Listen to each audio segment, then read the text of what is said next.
So next speaker is Shiv Sundram, and he will be talking about compiling recurrences over dense and sparse arrays. Hey everyone, I'm Shiv. I'm from the same group as AJ, so I work with Kjolstad. And this is also work I've done with Muhammad, Usman, Tariq. And today I'm going to be talking about compiling recurrences to dense and sparse arrays. So first of all, what is a recurrence? It's an equation where the output can appear on both the left and right-hand side of your equation.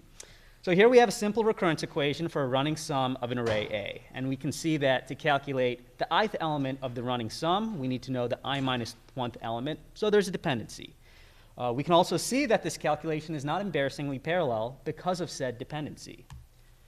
But recurrence equations can be much more expressive than that. And with this, it's possible to represent a wide variety of problems. So we saw the running sum, and another classic example is the Fibonacci sequence. When we make recurrences multidimensional, we can fully express important dynamic programming algorithms, like genomic sequence alignment, including the Dense-Needleman-Wunsch and Smith-Waterman algorithms. And we also get dense shortest path algorithms like Floyd-Warshall. Furthermore, when we allow these problems to be expressed with systems of multiple recurrence equations, we get linear solvers. We get the Cholesky, LU, and QR decompositions, all of which solve AX equals B, oldest scientific computing problem in the book. And finally, if we allow these problems to operate on sparse data structures, we get sparse analogs of everything we've seen before. And in addition, we get tensor algebra algorithms, like matrix multiply. We get graph algorithms like breadth first search, and even some signal processing algorithms like the Sparse-Viterbi algorithm. So this language expresses a diverse set of algorithms, but in practice, their implementations vary significantly because they're optimized so differently, using techniques like fusion, loop interchange, parallelization. And to complicate things further, there are many choices of data structures that can be used to implement these. So we end up with this big 3D design space of problems encompassing different equations, optimizations, and different data formats. And this is a problem because for any point in this 3D design space, you're not guaranteed someone's written a library kernel for it, right? You may have to write it yourself. Now, it is worth mentioning that optimizing these recurrence equations is not always trivial. So consider an optimization like loop interchange for matrix multiply here, shown on the left, which is not a recurrence. In that case, making the optimization is really easy. Let's say I want to interchange the loops over I and j. All I got to do is swap the headers. It's really easy, and the rest of the code is actually just going to stay the same verbatim. K-loop doesn't change, expression doesn't change. But recurrences have dependencies, and these dependencies make our life hard, and they make different loop orderings look profoundly different. So to illustrate, on the left-hand side, we have a recurrence problem, namely the Cholesky decomposition. I give it an IJK loop ordering. And on the right, I'm going to show a different loop ordering, JKI.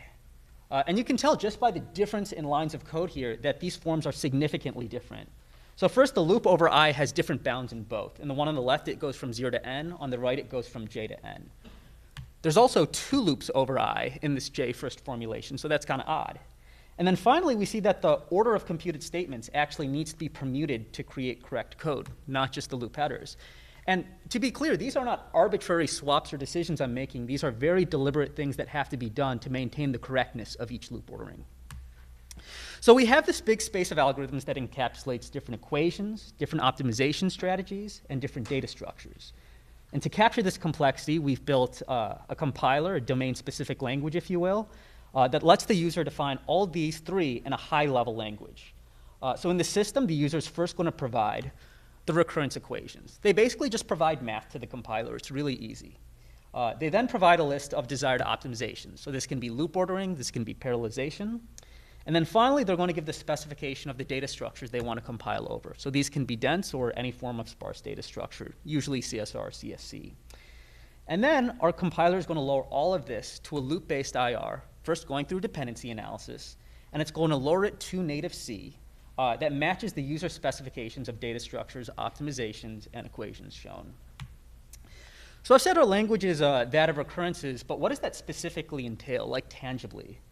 Well, it's actually quite similar to the language of tensor algebra, or some of you know it as tensor contractions, which is used to express operations like matrix multiplies, dot products, vector additions.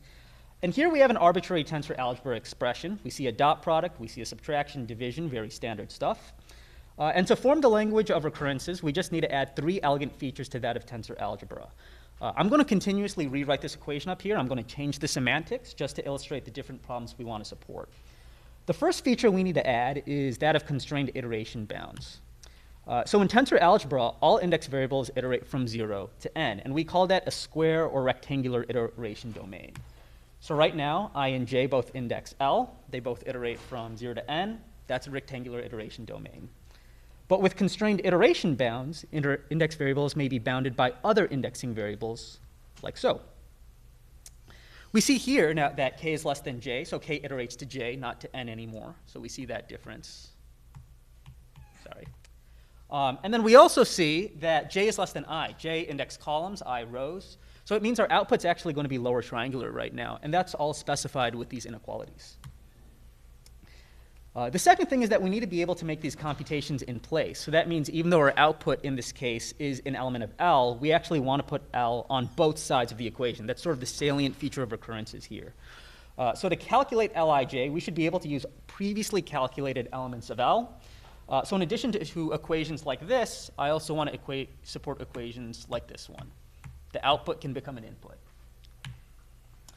And finally, I want to be able to express our problem with multiple equations, which could be mutually dependent or mutually recursive, if you will. So here we have the top equation. It's going to calculate non-diagonal entries of L. And I'm going to have a bottom equation right here that calculates the diagonal elements of L. And one really cool thing about these equations is that they're actually mutually recursive, so they depend on each other. But it makes managing those dependencies and generating code for them actually really difficult. But in any case, what we get right here is the exact set of equations for the celebrated Cholesky decomposition. Now, to explain how code generation works, I'm just going to show a system of 4 recurrences to the left that implement a linear solver. As stated, the user simply provides these mathematical equations along with the desired loop ordering to the compiler. And we want to be able to generate many different loop orderings of these equations, like this one here that I've shown before, and this one here too. And as stated, these codes are quite different, just in terms of lines of code, so converting from one version to another can be quite difficult. Our main insight is that instead of just converting one form to another and making all of these complicated changes, is that it's possible to generate both orders directly top-down from the equations themselves, just by emitting code for each equation one by one, and then emitting the corresponding loops one by one, and analyzing the dependencies as we go. The details of how this works is all in the paper, but I'll walk through a limited example. So how do we do this? Well, all recurrences have inputs. They're shown on the right-hand side of this equation, and they're going to have outputs, which is just going to be the one guy on the left. And what I'm going to do, what our compiler is going to do, is insert recurrence equations into the first program point where we know its inputs are already computed. So in our compiler's world, we just do something like this, placing recurrences one by one into the loop. We can have multiple recurrence equations, and they're just going to get placed into the first place in the loop where their dependencies are satisfied. Now, the order in which we inserted these equations is simple, it's topological, and we're basically placing equations into the loop one by one, such that if one equation ingests the output of another, they're just going to be placed in adjacent loop locations. There is, however, a complication with this strategy. If we start with an empty loop nest, it's only got headers, we don't know that what's already been computed, since in the loop, nothing's been calculated. It's empty. So none of these 4 equations can be placed into this loop. They all depend on values calculated by the same equation, but from a previous iteration. And this is a property of any dynamic programming equation. So if we want to be able to place these equations into the first program point where the right-hand side inputs are already calculated, we sort of need to bootstrap this process a little bit. So how do we fix this? Well, let's just look at the first equation the user provided to the compiler, and we'll just reason about that. We have the equation, we have the loop ordering, and we're just going to emit the loops for each variable provided in that headings, those loop headings, j, I, k. And here these loop bounds just come straight from the inequalities provided above. Now, ideally, we'd like to place this statement here that calculates L, but it depends on itself, right? Remember, it's a dynamic program, so it calculates an element of output by reading previous elements from the output it calculated earlier. So at this point, we're trying to calculate and place this statement. We don't know which previous output values have been already calculated. So we need some more information to proceed. So what the compiler is going to do is make a series of observations which we can visualize. All these are static, deduced from the equation, and loop ordering is shown here. The compiler first realizes from the constraints that j is less than I. So there's always less columns than rows, meaning the output matrix is lower triangular. It then notices directly from the equations that these dependencies of the output value lie in previous columns to the left. So if Lij is what we're trying to calculate, the dependencies just lie to the left right here. Now, to place the equation into the loop, we look at the outermost loop and the variable it's over. And in this case, the loop iterates over the variable j. Well, j just indexes columns of our output. So our compiler reasonably concludes that this outer loop is really just a loop over columns.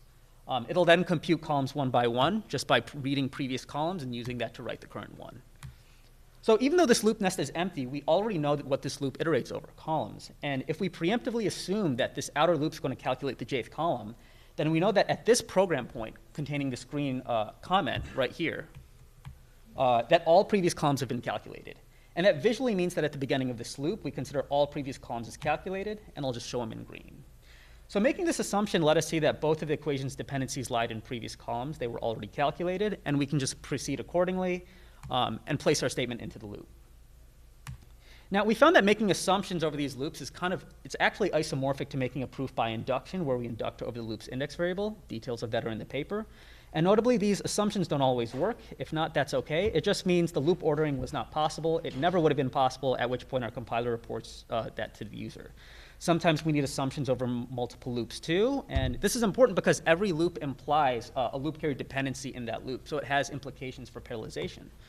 So I showed you a JIK loop ordering. I can show you an IJK1, 2. The reasoning is very simple.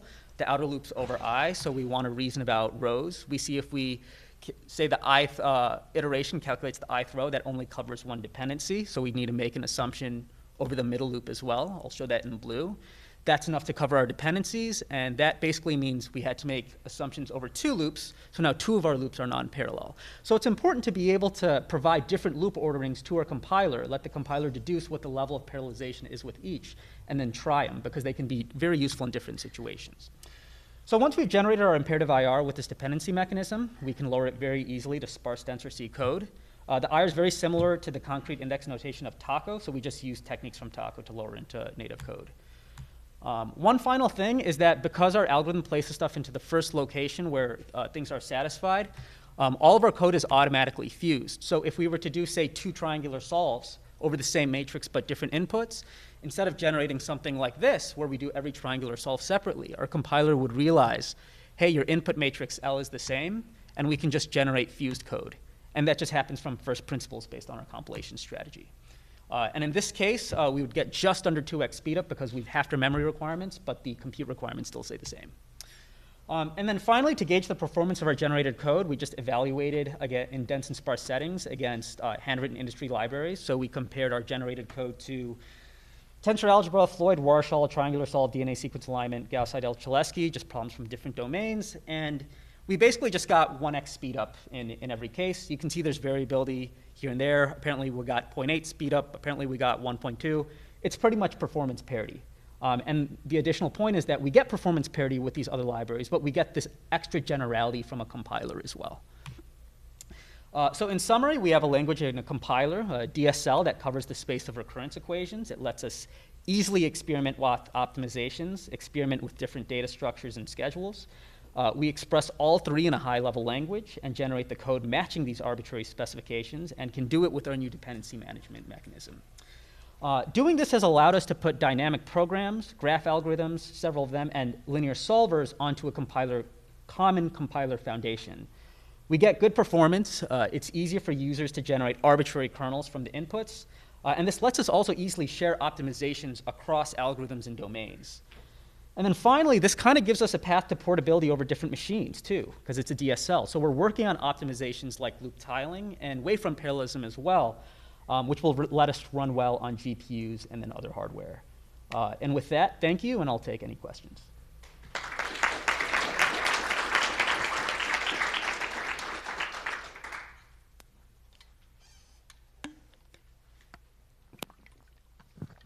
Thank you for the great talk.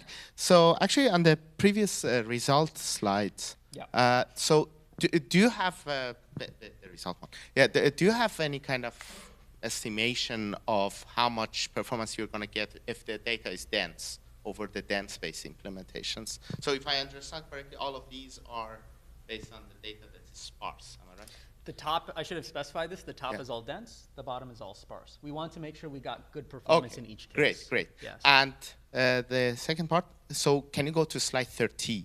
Yep. So there were some cases where you were injecting equals and some cases plus equals. Can you give some intuition? How do you decide that? That's easy. Yeah. You said 13? 30. 30, okay. Yeah. Thank you. Gotta pound this button right here. Yeah, so if the expression is just like a square root or something that just gets placed in with an equals, if the expression is coming from inside a summation, that's an accumulation. So in that case, we just, instead of putting an equals, we do a plus equals because it's an accumulation. That's all. But yeah. Could you provide some context on how the original tackle handles recurrence or the recurrence or loop carry dependency? For example, if I write A instead of C equals A plus A times B, I write A equals A times B. Does tackle generates functional code, and how this work improves upon tackle? So Taco doesn't handle dependencies like this at all. So, you know, the nice thing about tensor algebra, which I kind of showed earlier, is everything's just embarrassingly parallel. It's great. It's easy, right? Your inputs and outputs are always completely different worlds. And that works beautifully in Taco's world. There are other problems which are important as well, specifically in linear solvers and all these other things where these dependencies do have to be considered as first-class citizens. So that's sort of the reason for this work. But there's of course, a lot of inspiration from Taco in this work as well. Hey, I don't remember which slide it was on, but you talked about you're able to make an inference or an assumption. Yeah. And if it's not correct, the loop ordering is impossible. Did I hear that right? Could Yeah. you kind of explain how you yeah. can tell that it's impossible? Let me give you an example. Let's say I want to do something where I want to calculate a matrix. I calculate it column by column. Once I've finished calculating a column, I normalize it, right? So like I sum, I get the max, I divide by the max, and then I use that to calculate the next columns. I would never be able to do something like that row-wise, right? You just can't. You have to know the full column. So what our compiler would do is it would try to place these equations into the loop and say, wait, we just hit some sort of circular dependency in our dependency graph. We don't have the information we need to calculate stuff row-wise, and then we would just report that to the user. So it's not a bad thing if the loop ordering doesn't work. That's just fundamental to the algorithm and the ordering that the user provides. That happens in QR decomposition all the time, for example, because it's a column-based algorithm. Yeah.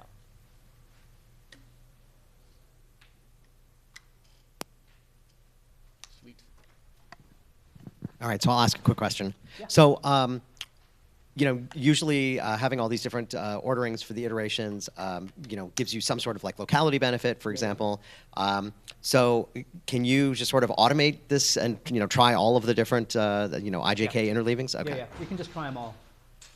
One thing I didn't talk too much about is that in sparse, like, you know, in one case where you see that you had more parallelization in one version for another, in dense world, you'd say like, yeah, obviously let's do that. A lot of those things break down in sparse world. Sometimes in sparse world, you want things with extra dependencies just because it makes other properties of your iteration work a lot better. So it really is important to have all of these axes, not just loop ordering, but to try it with the different sparse data structures as well. Sure. Yeah. Okay. But great. yes, we can just generate them all to your heart's desire. Right. Yeah. Fantastic. All right, great. Let's thank Shiv. Thank you.